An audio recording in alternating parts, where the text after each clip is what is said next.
আমার পেছনে যেটা দেখতে পাচ্ছেন এটার নামই হচ্ছে গোল্ডেন হর্ন। আমি এখন রয়েছি ইউরোপের অংশে। বসফরাস প্রণালী এটি এমন একটি জল প্রণালী যা এশিয়া ও ইউরোপ মহাদেশকে বিভক্ত করেছে। এটি কৃষ্ণ সাগরকে যুক্ত করেছে মার্মারা সাগরের সঙ্গে। এই প্রণালীকে অতীতে জলদুর্গ হিসেবে ব্যবহার করেছে বাইজেন্টাইন ও অটোমানরা। শুধুমাত্র বসফরাসের নৌভ্রমণের মাধ্যমেই পানিতে ভেসে ভেসে ঐতিহাসিক নিদর্শন দেখার পাশাপাশি ইতিহাস সমর্থন আর ইউরোপ এশিয়ার সৌন্দর্য উপভোগ করতে পারবেন।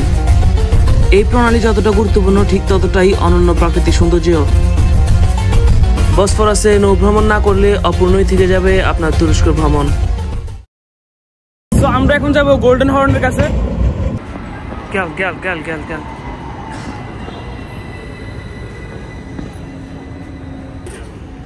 হ্যালো গাইজ, আজকে তুরস্কের ইস্তানবুলে আমার ৩য়তম দিন। আর আমি এখন যাচ্ছি সুলতান আহমেদ থেকে এমিনেনু ট্রাম ধরে। আর এটাই হচ্ছে বসফরাস ট্যুর দেওয়ার জন্য ক্রুজ শিপ পোর্ট বা বন্দর। তো আমি এখন অলরেডি দাঁড়িয়ে আছি গোল্ডেন হর্নের সামনে। এখান থেকে ইস্তানবুল শহরের সুন্দর একটা ভিউ পাওয়া যায়। আর গোল্ডেন হর্ন থেকে বেরোলেই পাবেন হচ্ছে বসফরাস স্ট্রেট বা বসফরাস প্রণালী।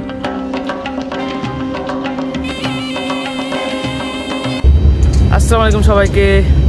আমি এখন আছি তুরস্কের ইস্তানবুল শহরে বসফরাস স্ট্রেট এবং গোল্ডেন হর্নের সামনে। আমার পিছনে যেটা দেখতে পাচ্ছেন এটার নামই হচ্ছে গোল্ডেন হর্ন। আর এটার পিছনে যে ব্রিজটা দেখা যাচ্ছে এটা হচ্ছে গালাতা ব্রিজ। এরপর ব্রিজটা হচ্ছে আপনার গোল্ডেন হর্ন ব্রিজ। আর এখান থেকে ঠিক বেরোলেই ওটাকে বলা হয় বসফরাস স্ট্রেট বা বসফরাস প্রণালী, যা সংযুক্ত করেছে কৃষ্ণ সাগর এবং মার্মারা সাগরকে। এই বসফরাস স্ট্রেটের ঠিক এই পাশটা হচ্ছে ইউরোপ আর ওই পাশটা হচ্ছে এশিয়া। আমি এখন রয়েছি ইউরোপের অংশে। দেখতে পাচ্ছেন ইউরোপের ভাইবটা অনেক সুন্দর। এখানে লো টেম্পারেচার। এখন টাইম হচ্ছে তুরস্কের ইস্তানবুলে 10টা বাজে সকাল। 12টার আগে কোনো বসফরাস ট্যুর দেওয়ার জন্য কোনো ফেরি ছাড়বে না। সো আমাকে ওয়েট করতে হবে আরও 2 ঘন্টা। দেখতে থাকুন ভিডিওটা।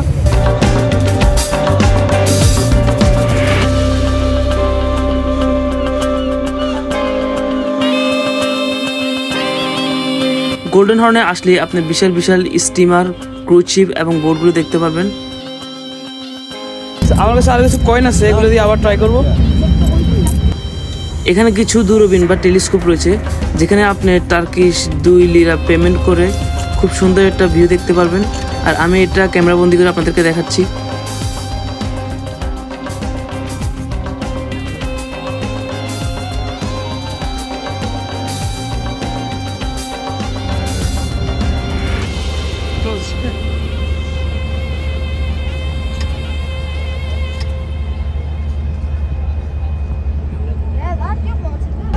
সো এখন টিকিট কিনতে হবে। Ticket how much? 150 lira. How long will it take? 1.5 saat. 90। Bosphorus ট্যুরটা হবে পুরো 90 মিনিটের, যেখানে আমাকে 150 টার্কিশ লিরা খরচা করে টিকিট কিনতে হয়েছে। সো ফাইনালি কাউন্টার থেকে টিকিট কাটা শেষ। এখন টিকিটটা স্ক্যান করে আমার ক্রুজ শিপে ওঠার পালা।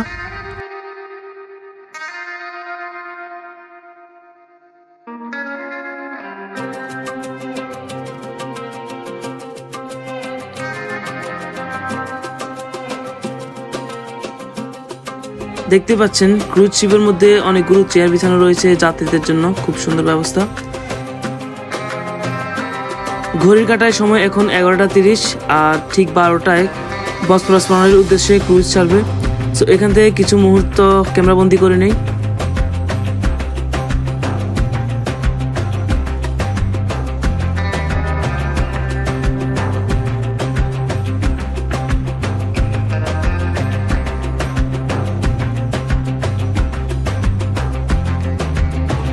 এটা হচ্ছে ক্রুজ শিপের নিচতলা। আর এখান থেকে কফির কাপে চুমুক দিয়েই আপনি আপনার বসফরাস ট্যুরকে আরো উপভোগ করতে পারেন।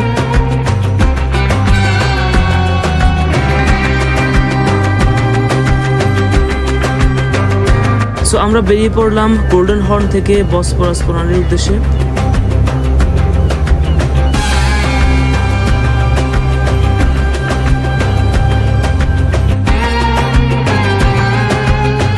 কি এক সুন্দর মুহূর্ত ছিল, আসলে বলে বোঝানোর মতো না। তুরস্ক পৃথিবীতে একমাত্র দেশ যার ইস্তানবুল শহরটি দাঁড়িয়ে আছে এশিয়া ও ইউরোপ 2 মহাদেশে ভাগ হয়ে। নিজের চোখও যেন বিশ্বাস করছে না কি এক ঐতিহাসিক মুহূর্ত এটা। বসফরাসের এ পাশে রয়েছে ইউরোপ, আর এর ঠিক অপর পাশেই পাবেন এশিয়া মহাদেশ। ক্রুজ শিপটি ইউরোপের তীর ঘেঁষে চলছে, আর তীর সংলগ্ন স্থাপনাগুলো দেখতে খুবই সুন্দর লাগছে। পৃথিবীর সবচেয়ে সরু এই বাণিজ্যিক প্রণালী লম্বায় প্রায় 31 কিলোমিটার। আর এখানে নৌভ্রমণের সময় ঝাঁকে ঝাঁকে অনেক সিগাল পাখি দেখতে পারবেন।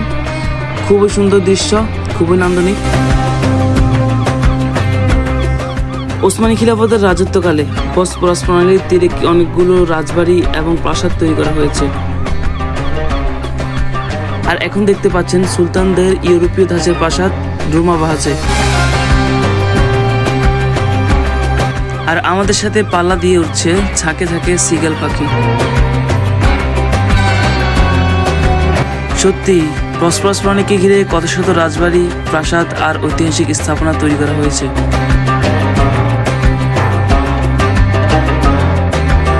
বসফরাসের দুই তীরের দুই মহাদেশের সৌন্দর্য উপভোগ করছি। এক পাশে রয়েছে ইউরোপ আর অন্য পাশে রয়েছে এশিয়া। মসজিদের শহর ইস্তানবুলের এশিয়ার মসজিদগুলোর সৌন্দর্য এখান থেকে খুব সুন্দরভাবে দেখা যায়। পৃথিবীর সবচেয়ে সরু এই বাণিজ্যিক প্রণালী লম্বায় প্রায় 31 কিলোমিটার। অনেক বাতাস আর প্রচণ্ড ঠান্ডায় ট্র্যাক স্যুট পরেও আমার হাত পা জমে যাওয়ার মতো অবস্থা ছিল।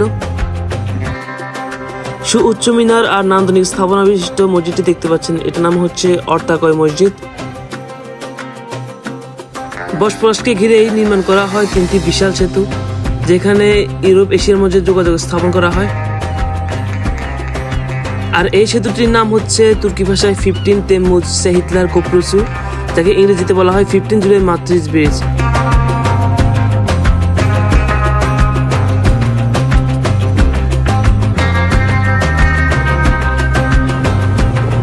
বিশেষ করে ঝাঁকে ঝাঁকে সিগাল পাখি আর তীর সংলগ্ন দুপাশের সুন্দর সুন্দর নান্দনিক ঘরবাড়িগুলো বিশেষভাবে নজর কাটছে।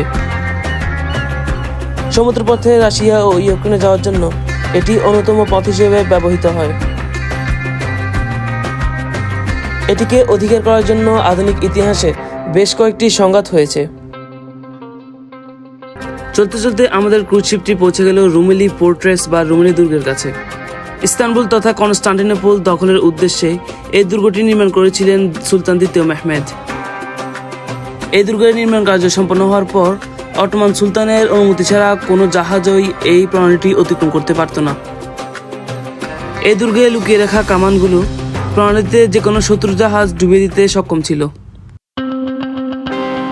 ফাতেহ সুলতান মেহমেদ ব্রিজ, এটি একটি আইকনিক সেতু। এটি ছবি দেখে দুনিয়ার মানুষ ইস্তানবুল এবং বসফরাসকে চিনতে পারে। 1090 মিটার দৈর্ঘ্যের এই সেতুটির নামকরণ করা হয়েছে কনস্টান্টিনোপল জয়ের নায়ক অটোমান শাসক ফাতেহ সুলতান মেহমেদের নামে।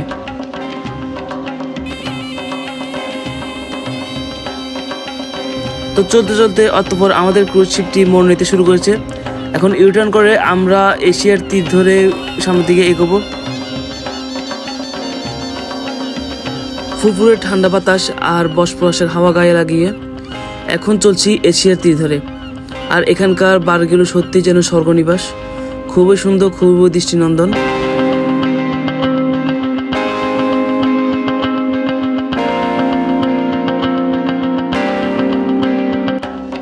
এশিয়ার সৌন্দর্য দেখতে দেখতেই আমাদের ক্রুজ শিপটি যেখান থেকে ছেড়েছিল ওই পথেই আমরা চলছি আবার। এশিয়ান সাইডে বসফরাসের প্রথম ব্রিজের সামনে দেখতে পাচ্ছেন অটোমানদের তৈরি আর একটি দৃষ্টিনন্দন স্থাপত্য শিল্প, যা তৎকালীন সুলতানদের রাজপ্রাসাদ হিসেবে ছিল।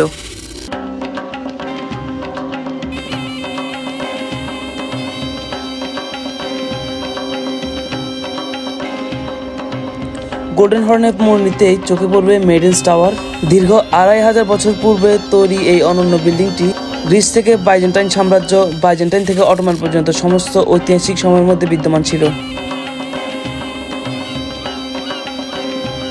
তো দেখতে দেখতে আমাদের বসফরাসের নৌভ্রমণ এখানেই শেষ।